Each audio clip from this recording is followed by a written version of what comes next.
My name is Celeste Monroe, single mother, tech CEO, and the woman who once invited a homeless man into her car without knowing he'd change everything.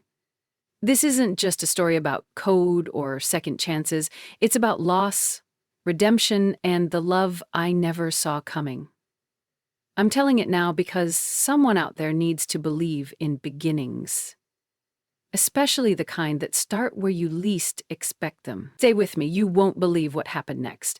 I was pacing in front of my own building, heels clicking sharp against the concrete like the sound could beat sense into the universe.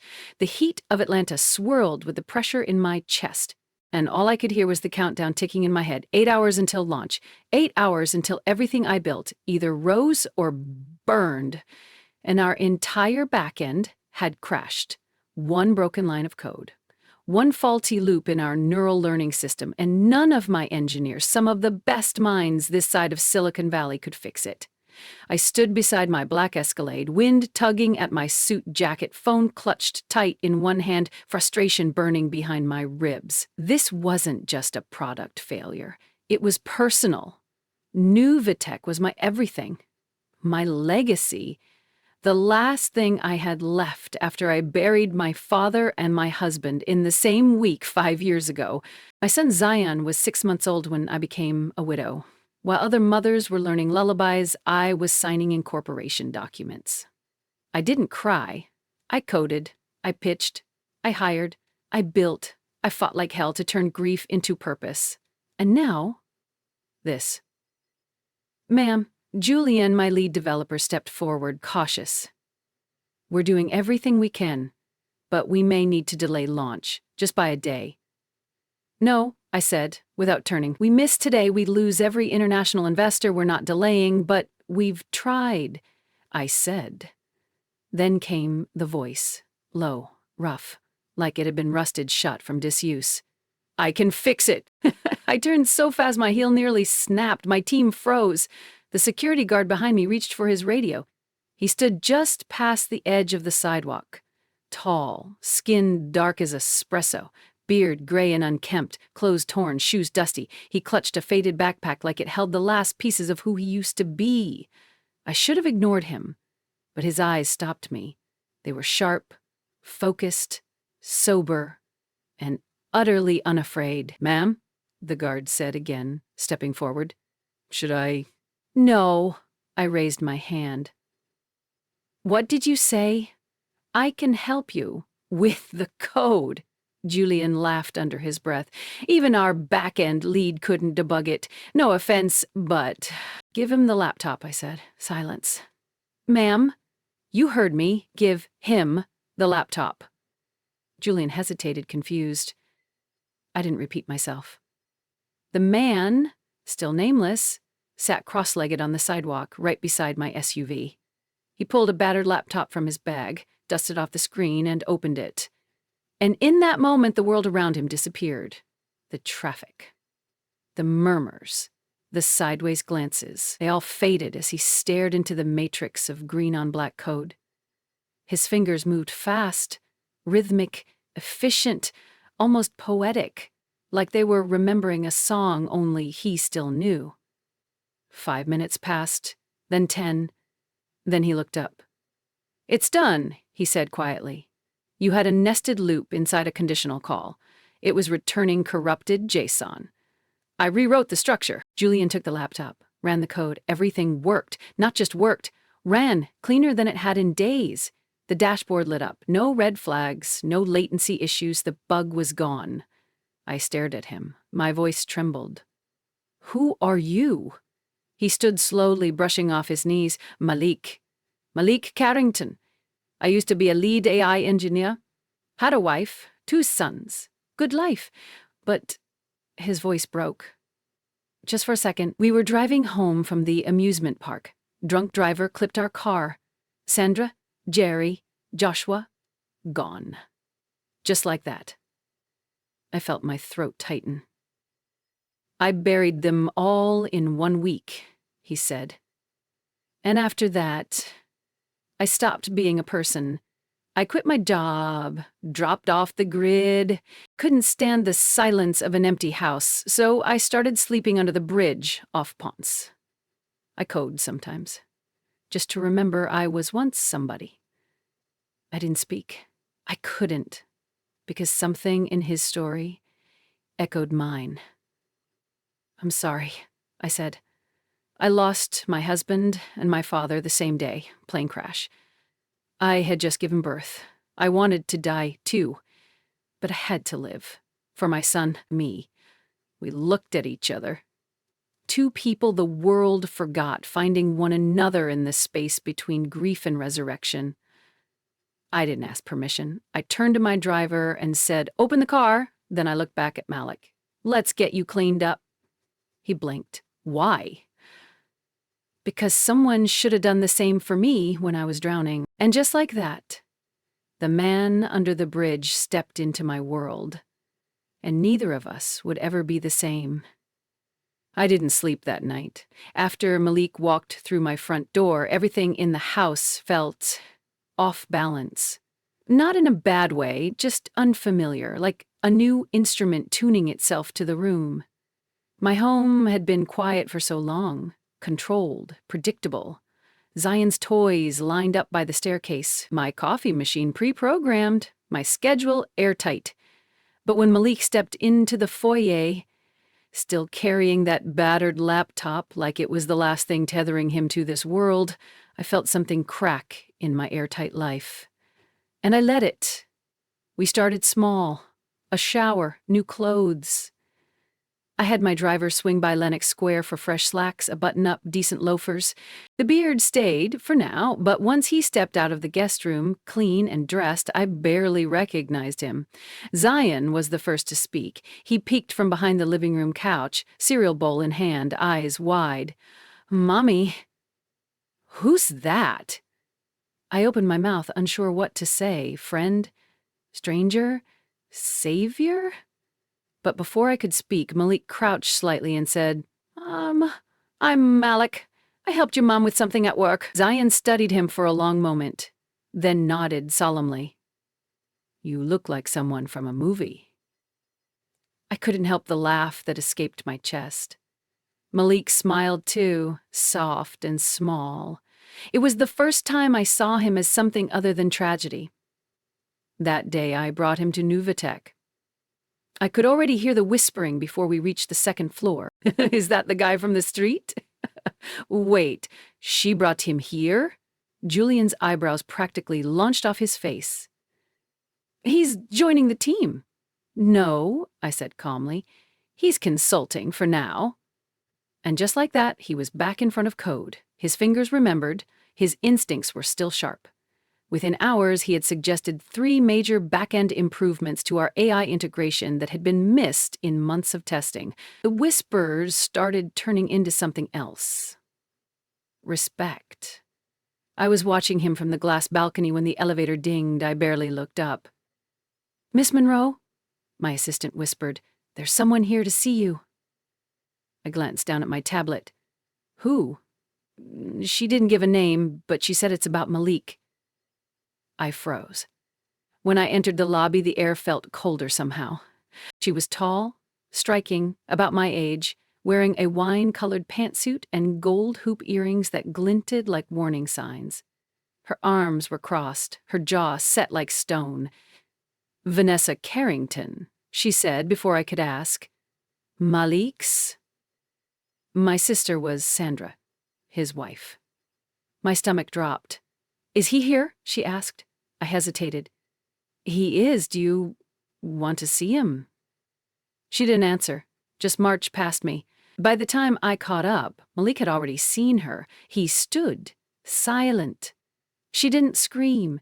She didn't cry. She just looked him in the eye and said, "So it's true. You're alive. Cozy in a tech company while we were searching for your body." Malik swallowed hard.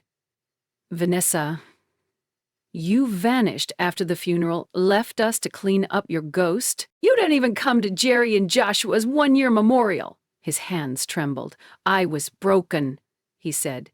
"So were we," she snapped, "but we didn't crawl into a hole and die." I stepped between them. Maybe this isn't the place. No, she said, glaring at me. You think you know him. You don't. He ran. He left memories rotting in closets, left my parents wondering what they did wrong. You can put him in a suit, clean him up, but grief doesn't go away just because you change the scenery. She turned to Malik one last time. You should have stayed gone. And then she left. The silence that followed was deafening. I didn't say anything, just stood beside Malik as his shoulders sagged. She's right, he whispered. No, I said, even though part of me wasn't sure. That night, I couldn't sleep again. Not because I was scared of him, but because I was scared of what I was starting to feel for him. Because despite the warning, despite the chaos, despite the ghost of a family I'd never know, I still wanted him to stay. I've learned that betrayal never knocks on the door. It slips in through the side window, wears a familiar face, and whispers just loud enough to make you question everything. The message came in at 2:43 a.m., subject line, URG, urgent, reconsider who you trust. Attached was a video, no sender name, no digital trace, just one clip. I watched it alone in my bed, the only light in the room glowing from my laptop screen. It was security footage from my office. Malik was in the room. Alone. The timestamp placed it 3 hours after I'd left for a board dinner. The camera angle was slightly tilted, like it had been messed with. The footage showed him sitting at my computer, typing, plugging in a flash drive, then a hard cut to black. My lungs forgot how to breathe. By 7 a.m., I'd watched the clip 9 times, and by 8, I was sitting in the boardroom with every executive staring at me like I had let a wolf walk through the front gates.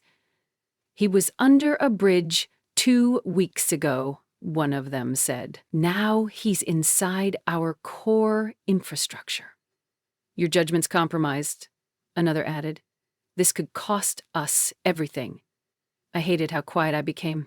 Hated that I didn't fight back, because somewhere, buried beneath logic and leadership, was a woman whispering, what if they're right? I called Malik to my office. He walked in like always, calm, alert, respectful. But the moment our eyes met, he knew. There's a video, I said. His face didn't change. They say it's you, plugging something into my system, tampering. He stepped forward, slow. That's not real. Celeste, you know I wouldn't. I want to believe you, I whispered, and my own voice cracked in betrayal. God, I do. Then give me the chance to prove it. 48 hours, just 48 hours. I studied him, his hands steady, scarred from years of typing and grief, the same hands that had debugged my system, in 5 minutes. The hands my son trusted enough to hold at bedtime. You have 48, I said. After that, I can't protect you. He nodded once and left. I stared at the door long after he was gone. That afternoon, I told the team he was on personal leave. But he wasn't resting. Malik locked himself in one of our secure server rooms. No internet, no distractions, just raw code. Logs, timestamps. He moved like a man possessed. Barely blinked. Barely drank. Didn't speak to anyone. I'd never seen anyone search for truth like a drowning man clawing for air. Hours later, I was walking down the hallway when he burst out, laptop in hand, eyes wide. Celeste, he said, breathless. I found it. We sat in the conference room as he projected the logs. There's a hidden script, he explained, pointing, placed inside a dormant archive labeled as test files. It's set to activate 2 days after deployment. It's disguised as a time check, but it's designed to overwrite user databases. Who planted it? I asked. He zoomed in. Only one person has access to that folder. The name blinked on screen. Bryce Wellington. I felt my pulse spike. Bryce, my longest-serving engineer, the one who helped me build Nuvatech from my living room. No, I whispered. He wouldn't. But then Malik pulled up a second screen. The script was hard-coded with Bryce's login credentials, his signature embedded in the metadata, digital fingerprints in every line. I didn't want to believe it either, Malik said, but it's him. I called Bryce into the room. When he saw the screens, his face paled. "This is fake," he spat. "I didn't do this. Your password's hard-coded into the deployment," Malik said, calmly. "You bypassed Git tracking manually." Bryce's voice shook. "Someone framed me." "Why?" I asked quietly. "Why would anyone frame you?" And then something in him snapped. He turned to me, eyes wild. "Because you let him take my place." "What?" "I was your guy, Celeste. I built this company with you. 8 years. 8 damn years. Then some ex-hobo shows up and you give him my team, my projects, your trust." He stepped forward, bitter heat rising in his voice. "You started looking at him like he mattered. Like I didn't anymore." Security entered the room. I gave them a nod. They escorted him out as he yelled over his shoulder, "You're not who you think he is. You'll regret this." When the door slammed shut, I didn't move. Malik stepped closer. "You okay?" I looked at him. "I should have seen it," I whispered. "I let that man into every part of this company. I trusted him blindly." "And you still trusted me," he said, "even when you didn't have to." Tears blurred my vision. "I did," I whispered, "and I still do." He reached out. Just a hand, open, steady. I took it. And in that moment, I wasn't the CEO of Nuvatech. I was a woman who had been broken, betrayed, and somehow still believed in someone again. Trust doesn't settle quietly. It lingers, restless, pacing the edge between hope and fear, whispering, "What if you're wrong?" After Bryce was escorted out, I thought the worst was over. We'd identified the saboteur, cleared Malik's name. My team started looking at him like he was more than a miracle. He was the man who saved us. But in the pit of my stomach, something was still turning. Because sometimes the real danger isn't in what you can prove, it's in what you can't explain. Malik didn't say much in the days that followed. He worked. He helped optimize the architecture for our AI education platform. He even mentored 2 junior devs.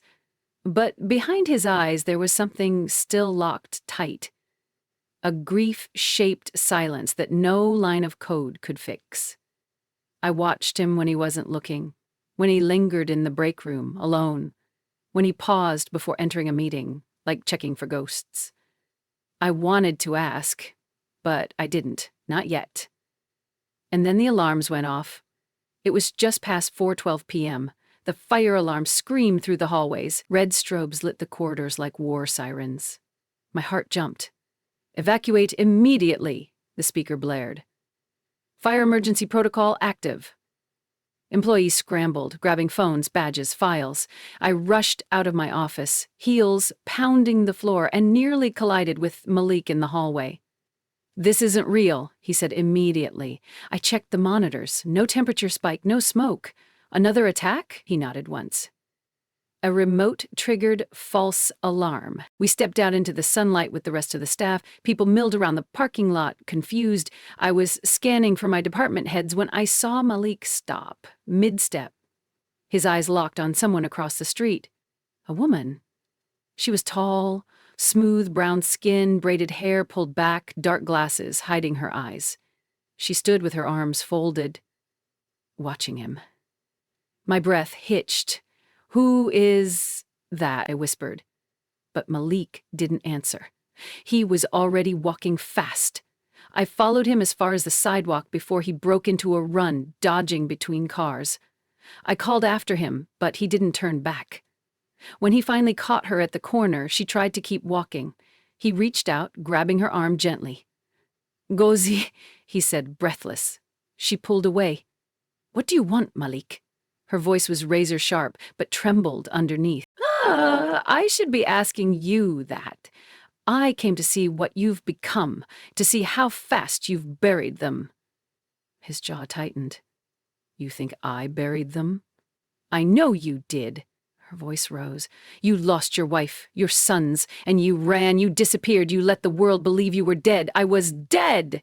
He shouted. "Inside every damn day." Gozi's lip quivered, but her voice hardened. "And now what? You're Olivia Munro's redemption project, living in mansions, cleaning up nice, pretending your past never happened? I stepped closer. Enough. She turned her eyes to me for the first time. You must be the savior, she said with something like pity. Let me guess. You found him outside your office, offered him a hot shower and a second chance? I didn't flinch. He earned everything he has, and you have no right to rip him apart just because he's still breathing, Gozi scoffed. You don't understand. You didn't see what it did to us, what his silence did to the people who needed him. She looked back at Malik. Just remember this, Carrington. Pain has a memory. You can run in a suit and tie, but one day it'll come knocking again. And then she was gone. Malik stood frozen. He didn't look at me. Back at the office, no one said a word about the fire drill. I cleared my evening schedule and went home early. Zion was building something with Lego bricks on the living room floor. Malik came home late, quiet as ever. I made something simple for dinner, jollof rice and grilled chicken. The scent of tomatoes and spice hung in the air. Zion talked and talked. Malik smiled when he could, but something in his eyes had folded in on itself again. After Zion went to bed, we sat on the balcony. The sky above Atlanta was painted with bruised purples and silver stars. I saw her again, I said gently. He nodded. Gozi. She wants to hurt you. She wants me to feel what she still feels, he said. Loss. Anger. Maybe even love. She blames you. He looked out into the night. Maybe she should. I turned toward him. You can't live in that blame forever, Malik. But what if she's right? He asked, voice cracking.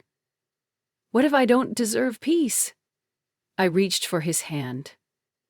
You don't earn peace, I said. You accept it when it finally finds you. His hand gripped mine like he was trying not to drown. And I knew in that moment I wasn't just fighting for my company anymore. I was fighting for a man who had been to hell and back and was still trying to believe in light. The night I decided to ask him, the sky over Atlanta was draped in gold. We sat on the rooftop of a quiet restaurant in Midtown, soft jazz floating through the air, candles flickering between our wine glasses. The city shimmered below us like a living thing, breathing in light, exhaling dreams. Malik sat across from me, wearing a navy blue shirt I'd picked out earlier that day. His beard was trimmed. His hands rested on the table, still scarred, still honest. Zion was at home with my sister, drawing superheroes on the walls of his bedroom again.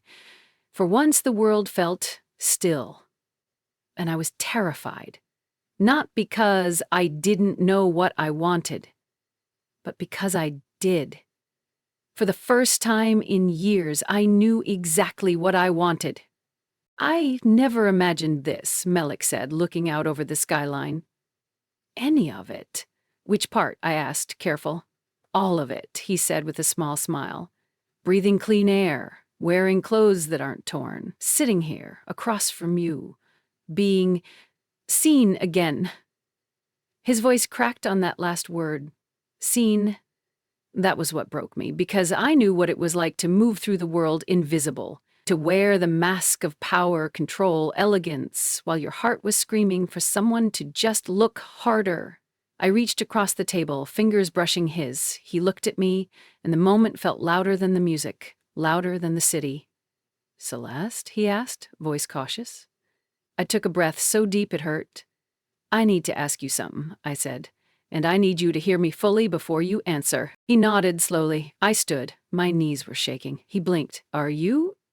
I know, I said, laughing through nerves. This isn't the traditional way, but, Malik Carrington, I knelt down, in heels, on marble, and the world narrowed to just us. Would you marry me? His face broke. For a second, just 1 second, I saw every emotion he'd tried to bury rise to the surface. Grief, disbelief, fear, love, and behind all of it, hope. Real, trembling, unpolished hope. I've wanted to say I love you for weeks, he whispered, but I was so sure you'd reject me. I would never reject you, I said. He knelt beside me, took both my hands and nodded, slow, reverent. "Yes," he said. "God, yes!" From the far end of the rooftop, someone clapped. A couple of diners gasped. A waiter dropped a spoon. But I didn't care. My entire universe was kneeling in front of me. Back home that night, Zion ran into Malik's arms the moment we walked through the door. "Did you have fun?" he asked. Malik lifted him up. "The most fun." "Did you get dessert?" Malik looked at me and grinned. "I got a future." I didn't tell Zion the truth yet, but something told me he already knew. 3 weeks later, we stood beneath a white arch of roses at a small church on the edge of Victoria Park. The crowd was small. Only people who mattered. My best friend, his old mentor, 2 engineers who once laughed at him but now wouldn't code without him, and Zion. He stood between us in a miniature suit, beaming so brightly I thought the stained glass windows might shatter.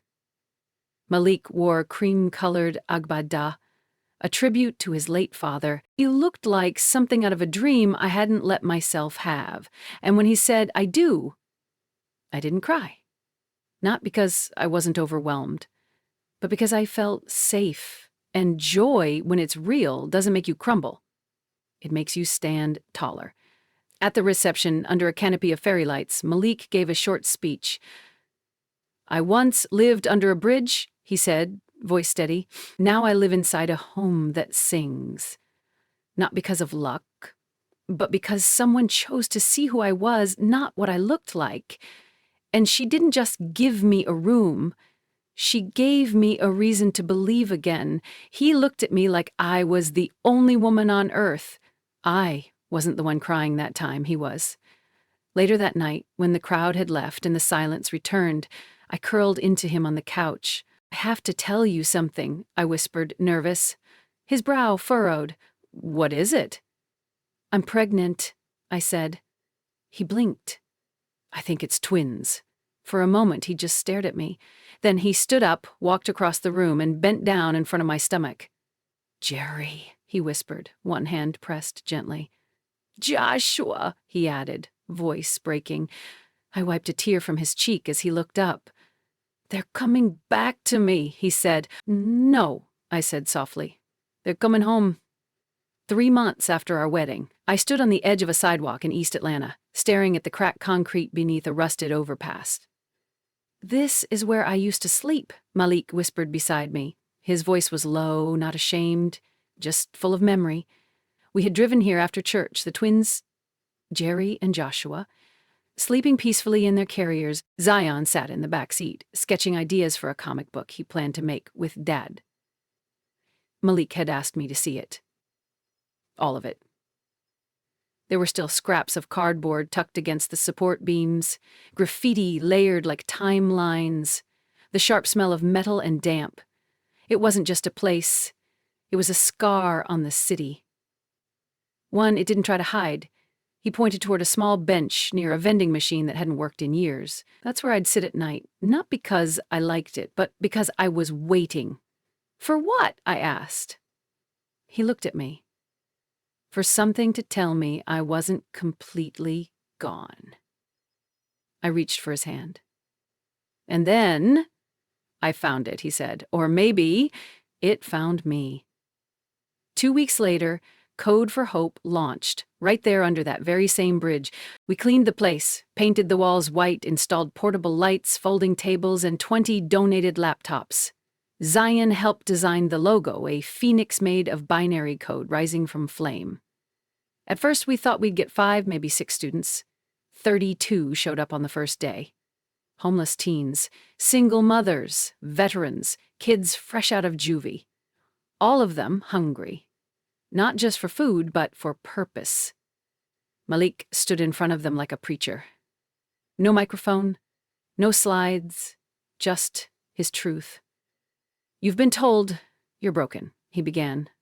"That you have nothing to offer, that because you sleep outside or you have a record or you failed 10th grade, you don't belong in the world of tech."